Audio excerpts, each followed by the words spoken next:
Nipo na William, naye pia amezishuhudia dakika 90 za mchezo kati wa Young Africans dhidi ya Pamba Jiji kutokea pale jijini Mwanza, na Young Africans amepata ushindi na kurudi katika kilele cha msimamo wa ligi kuu ya NBC kwa alama zake 12, ingawa ana alama sawa na Simba, ila idadi ya magoli ya kufunga kwa upande wa Young Africans ni mengi zaidi mpaka hivi sasa. William, uko vizuri? Bwana, tunamshukuru kwanza Mwenyezi Mungu, mchezo umetamatika salama, japokuwa mchezo ulikuwa kidogo ni wa usiku sana. Lakini mchezo umetamatika salama. Tunawapongeza Pamba, pia tunawapongeza Yanga kwa mchezo mzuri. Baada ya dakika 90, mdogo kaonesha udogo wake, mkubwa kaendelea kuonyesha ukubwa wake. Kwa hiyo tunawapongeza timu zote, tunazipongeza, lakini so mwenendo mzuri sana hasa kwa upande wa timu ya Yanga. Mimi si unajua adui wanasema muombe njaa. Kwa na muombea njaa ili kusudi mimi niangalie namna gani gap linavyoweza kuwa, lakini hii ni mechi ya mapema sana tunaweza tukasema, kwa sababu kwa mfano kwa upande wa Yanga ni mechi ya mapema, upande wa Simba ni mechi ya mapema. Kwa hiyo lakini natakiwa uhakikishe unazichanga karata zako vizuri ili kusudi baadaye kwenye makaratasi kuja kupiga mahesabu uone namna gani ambapo unaenda kufaa na nafasi yako ni hipi hasa kwenye ligi kuu ya NBC msimu huu. Ila kwa namna ambavyo umewatazama Young Africans dhidi ya Pamba, kuna mabadiliko yoyote ambayo umeyangamua? Maana mechi zao wamekuwa wanashinda kwa idadi kubwa ya magoli, lakini mechi hii imewapasa wahakikishe alama 3 wanazipata katika dakika 45 za mwanzo. Dakika 45 za pili hazikutengeneza bao lolote kwa upande wa Young Africans licha ya nafasi kuwa zimepatikana. Kwanza dakika 45 za kwanza zilikuwa za upande wa Yanga, wamegawana 50 kwa 50. Yanga dakika 45 za kwao walizitumia vizuri sana, kwa sababu moja kwa moja Pamba walikuja kidogo na kaushamba fulani hivi kwa zile dakika 45 za kwanza. Eneo la katikati ndio limeenda kuamua matokeo ya siku ya leo. Eneo la katikati mimi nasemaga ni uti wa mgongo. Unajua kitu kingine ambacho kinazikosesha timu zingine kwenda pengine kuifunga Yanga. Yanga ni eneo zima la katikati ya kiwanja.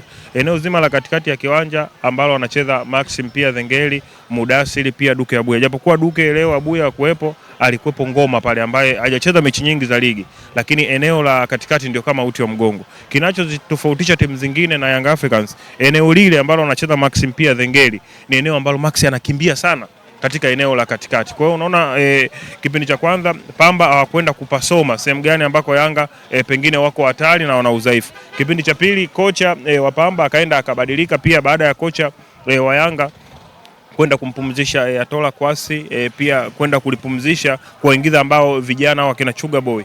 Ndio eneo ambalo unaona Pamba kidogo wakapata afadhali, ndio wakaanza kwenda kushambulia. Kipindi cha pili kikawa cha kwao, wakaushika mchezo, walipata Pamba nafasi wakashindwa kwenda kuzitumia. Kama wangekuwa makini, Estekao kuna nafasi moja alienda kaipata uharaka tu, ukafanya mpira usogeze mbele kidogo, akaenda kablokiwa na beki, akaenda kudaka. Kwa hiyo unaona kipindi cha pili kocha wa Pamba alienda akajua eneo gani ambalo Yanga wanawatali, akaenda akawazuia. Ndio unaona hivyo kwa sababu Yanga tumeangalia kwenye mechi nyingi ambazo anachezea KMC anakuwa anapataga magoli mengi sana, lakini unaona leo kipindi cha pili ikawa hakuweza tena kutengeneza nafasi ambayo ikaenda kuwapa goli pengine la idadi kubwa, matokeo yameenda kuisha kwa 2. Kwa hiyo tunawapongeza sana Pamba kipindi cha pili namna ambavyo walikuja.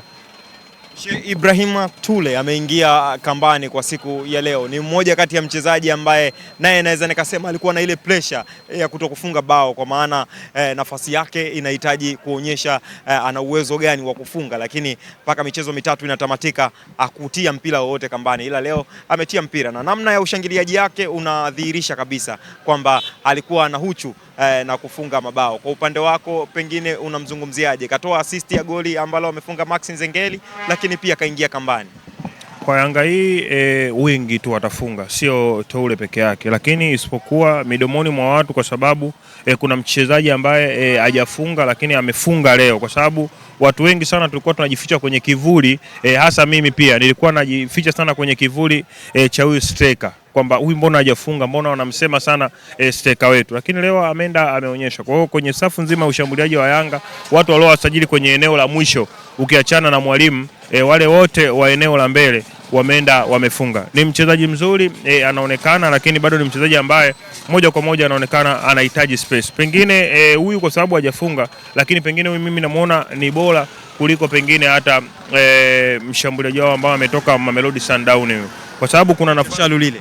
Peter Shalulile sio bora kama ambavyo Cheki ni bora sana kwa sababu nimemwona leo namna ya mikimbio yake, namna anavyogadi mpira, anavyokaa. Huyo Shauri Lile kuna nafasi mbili ambazo amezipoteza ni 1 against 1. Kuna nafasi moja beki kama alikuwa amechoma, yeye kama mshambuliaji kiongozi na mshambuliaji professional angeongeza kidogo utulivu na kwenda kufunga, lakini akabutua, ikawa ni rahisi kwa golikipa. Ikaja tena shambulizi lingine ambalo golikipa alionekana ametoka kabisa, akaenda akabloko mpira chini, lakini akakosa utulivu, akaenda akapaisha. Kwa hiyo Tule mimi nadhani japokuwa hakuwahi kufunga, leo ndo ameanza kufunga, mimi nadhani ni bora kuliko hata Shauri Lile. Naam. Kwa Shauri Lile, kwa namna ambavyo umemtizama, pengine nini ambacho kinakosekana kwake? Maana nafasi nyingi amezipata kwa siku ya leo, lakini bado imekuwa ni kitendawili kwenye kutia mpira kambani, na ndio professional pengine kuliko mastriker wote walioko Young Africans. Age ago, miaka imeenda. Sasa hivi Shauri Lile mwili unahitaji kila kitu kinahitaji, lakini akili inakataa. Ukiangalia hata numbers ambazo na namna ambavyo Depo alikuwa anacheza, Shauri Lile wamemchukua tu kwa sababu ni professional, alikuwa anacheza amecheza ligi hii na ni professional wa Afrika. Lakini Depo kwa nafasi ambazo Depo alikuwa anacheza na Depo anavyojua mpira, alikuwa Depo ni bora kuliko. Lakini Yanga pale kwa Shauri Lile wamechukua jina tu, lakini sidhani kama kwenye mechi za kimataifa kama anaweza akawasaidia. Pengine tumpe muda sasa hivi, maana pia wanaamini wazee ambao wanaweza wakafanya kitu kikubwa kuliko vijana, kwa sababu vijana pia wakipewa nafasi wanashindwa kuonesha, wanasema utoto unakuwa ni mwingi sana. Lakini mimi kwa Shauri Lile na Depo kidogo ilikuwa ni daraja la juu zaidi. Lakini nikihusianisha hili tunalolizungumzia kwa Peter Shauri Lile na kile ambacho anakipitia Ibrahim Dumbia, alipata nafasi lakini katika dakika nyingi naweza nikasema kuliko michezo yote ambayo amecheza pale Simba jana dhidi ya Coastal Union, lakini bado imekuwa ni kitendawili hasa kwenye kutia mpira kambani. Unawatafsiri vipi hao wachezaji wawili? Shauri Lile ushamzungumzia, vipi kwa upande wenu Dumbia? Dumbia ni psychology. Unajua Dumbia ni mchezaji ambaye amesajiliwa pale na numbers.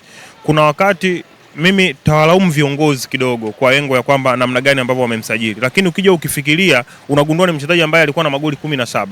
Ukiangalia moja kwa moja, hata kama mimi ningekuwa ndo nasajili wachezaji, ningeenda sokoni bado ningekuja na Dumbia kutokana na namba. Hata shida ni zile namba alizotoka nazo kuja kuzileta hapa kwenye ligi zianze aanze kutuonesha mashabiki, ndio imekuwa shida. Kwa hiyo Dumbia pale inatakiwa tu psychology. Unajua siku zote mpira mimi nasemaga unacheza kwenye ubongo, miguuni vitendea kazi tu. Kama watamweka sawa psychology, nadhani ataenda atarudi, lakini Dumbia anaonekana na matatizo mengi sana kiwanjani. Anaonekana na shida sana. Sababu kuna mpira wa mguu ambao unaona bado ni shida, anaonekana bado ni mzito, mipira ya kichwa pia bado ni shida. Kwa hiyo sasa hivi tumeimba sana kuhusu Dumbia. Pengine sasa hivi ukiangalia hata namna ambavyo Simba wamesajili, unajua tulimwacha Mukwala, alikuwa ni steka mzuri sana. Tukaja tukamwacha Lionel Ateba Mbida, lakini tungeleta mchezaji ambaye yuko top in Africa, ambaye angekuwa kwenye eneo zima la ushambuliaji. Eneo lazima la ushambuliaji la Simba Sport Club linaonekana lina shida sana. Sasa hivi amekuja Dumbia, pressure ndio imekuwa kubwa zaidi kwa upande wake, kwa sababu pengine angeenda kuscore mechi nadhani confidence ingeanza kuja, lakini anashindwa kuscore. Mashabiki pia ndio wameamua kumpa jina baya, kwa hiyo imekuwa ni pressure juu ya pressure. Kwa hiyo nadhani pale ni wana psychology tu ambao wanatakiwa waweke psychology sawa, ili kusudi pengine aanze kutupia, ili kusudi arudi kwenye ile morali kama mshambuliaji. Selemani Mwalimu tumemshuhudia katika mchezo wa leo na ni mechi yake ya kwanza ya ligi kuu ya NBC katika msimu wa 26-27 akiwa amevaa jezi ya wananchi Young Africans. Kwa upande wako nini ambacho umeking'amua kwake? Selemani leo hii kitu ambacho kilichokuwa kinamfanya pengine akose kwenda kuscore, alikuwa na uharaka zaidi, kwa sababu mechi ya kwanza anataka kwanza amuoneshe kocha kwamba yeye ni mshambuliaji wa namna gani. Unajua kwa Young Africans lazima spirit iwe juu sana ya upambanaji, kwa sababu kocha ni mgeni, pia wachezaji wanataka numbers za kudumu. Kwa pia mwalimu alikuwa anataka kumuonesha mimi ni steka wa namna gani. Amepata nafasi pale karibia mbili. Nafasi moja ambaye alibutua mpira ulienda juu, nafasi ya pili pia hivyo hivyo akapiga mpira ukaenda pembeni. Kwa hiyo shida yake ni ule uharaka, anataka leo ameingia na leo ascore. Lakini pengine kama angeongeza utulivu, angeassist pia angepata hata goli kwa ajili ya faida ya timu. Kwa hiyo shida kilichomponza kwa siku ya leo ni uharaka, lakini mwalimu ni mchezaji mzuri, kwa sababu msimu jana amekuwa Simba na tumemuona. Kwa hiyo haina haja ya kumsimulia sana. Mwalimu ni mchezaji mzuri tu. Shida kubwa ni kwamba tumpe muda kuamini kwamba ataenda nini kufanya kwenye michezo inayokuja. Tukiweka kwenye mizani Young Africans ambayo imerudi kwenye msimamo pale kileleni, na tukiweka Simba Sports Club, kwako unazitafsiri vipi kwa hii michezo minne? Kwenye hii michezo minne Yanga kitu ambacho kama ambavyo nimekwambia alichowazidi timu zingine mpaka Simba Sport Club ni spirit tu ya upambanaji, uwezo wa mchezaji mmoja mmoja na namna ambavyo spirit ya upambanaji inavyocheza. Ukiangalia Yanga namna ambavyo wanacheza unaweza kuhisi kwamba hii timu ina ugomvi na timu hii. Yaani muda wote, yani kuanzia dakika ya kwanza Yanga nadhani umeshuhudia kwenye mechi ya Pamba, sio mechi ya Pamba hata mechi ya JKT Tanzania namna ambavyo wamecheza Yanga, yani kuanzia dakika ya kwanza wanakuplace, yani wanakufuata kwako. Yani aidha ujifunge au ufanye makosa mwenyewe kwenye eneo lako. Kwa hiyo ndio kitu ambacho timu zingine zinakosa. Kwa hiyo moja kwa moja kwa sababu tunaanza ligi na ndo mechi za kwanza pengine sasa hivi Simba tumeanza lakini unapata matokeo lakini kiwango cha uwanjani hakikuridhishi. Nadhani kwa sababu mechi zinaenda wachezaji pia watakuja watachanganya au pia kocha wanaweza wakayaona yale mapungufu wakaenda wakafanya maboresho tukaenda kuwa imara zaidi. Lakini nimefurahi kwamba Simba ameshinda mechi zake, Yanga ameshinda mechi zake. Kwa hiyo pia ni maendeleo mazuri kwa sababu baada ya mechi moja kucheza tunaenda kwenye mashindano ya kimataifa. Namna ambavyo unawatazama Young Africans wanaenda kucheza dhidi ya Fountain Gate kwenye kiwanja cha ugenini, pengine unakuwa na matumaini mnaweza mkapata gap kwa upande wenu? Sidhani kwa Fountain Gate. Yanga anaenda kucheza Arusha. Timu hizi kubwa Simba hata Yanga ni kama nyumbani vile, kwa sababu kwanza wanakuwa na mashabiki wao. Pia ukiangalia aina ya kiwanja ni viwanja ambavyo Yanga amechezea. Pia kiwango cha Fountain Gate msimu huu sidhani kama wanaweza wakawasimamisha Yanga. Pengine tusubiri maajabu ya mpira, kwa sababu kwenye mpira pia tunapoongea lazima tuache 15% za maajabu. Lolote linaweza likatokea pia lakini sioni kama Fountain Gate anaweza akaenda kumzuia Yanga. Mchezo unaokuja wa Simba vipi unautazamaje? Mchezo mgumu sana. Geita Gold ni timu ambayo sasa hivi imebadilika kwanza, na pia ina wachezaji wazuri ambao wachezaji walikuwepo kwenye ligi. Tumeona leo imeenda Azam amepata alama moja zidi ya Geita Gold. Kwa hiyo ni timu nzuri sana. Kwa hiyo pia tunacheza kule Meja Isamuyo. Simba lazima kama yale mapungufu ya mechi ya kwanza. Mimi of course Simba tumechukua alama 3 lakini bado hatukucheza vizuri. Mimi kama shabiki sijapenda kwa sababu goli unaenda kulifunga kwenye dakika za usiku na bado mchezo haujawa mzuri. Yaani umetumia nguvu kubwa sana namna kwenda kupata matokeo. Geita Gold ukiangalia wako fit sana. Kwa hiyo Simba lazima waende wakapambane.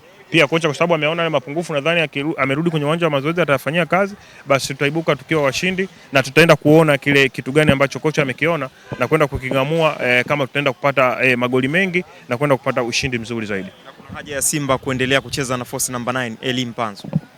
Hapana, Simba inahitaji namba 9 kwa sababu kama inavyocheza na Eli Mpanzu pale unawaruhusu namba 4 na namba 5 wanakuwa hawamuogopi Eli Mpanzu. Kwa hiyo gap linakuwa sio kubwa sana, na maana unawafanya wachezaji wote wa pembeni wao wachezaji karibia wawili, yani beki anakuwepo namba 2 na namba 4 kwenye eneo hilo, kwa sababu ukicheza na namba 9 asilia unamvuta, ina maana na namba 4 na namba 5 wanakuwa wanakaa na wewe, kwa maana wings wa pembeni wanakuwa na mtihani tu wa kumvuka beki namba 2 aidha namba 3 na kwenda katikati kwenda kuscore, lakini ukicheza na namba 9 kidogo mabeki unakuwa unawavuta. Mimi nikushukuru sana Willy. Asante sana.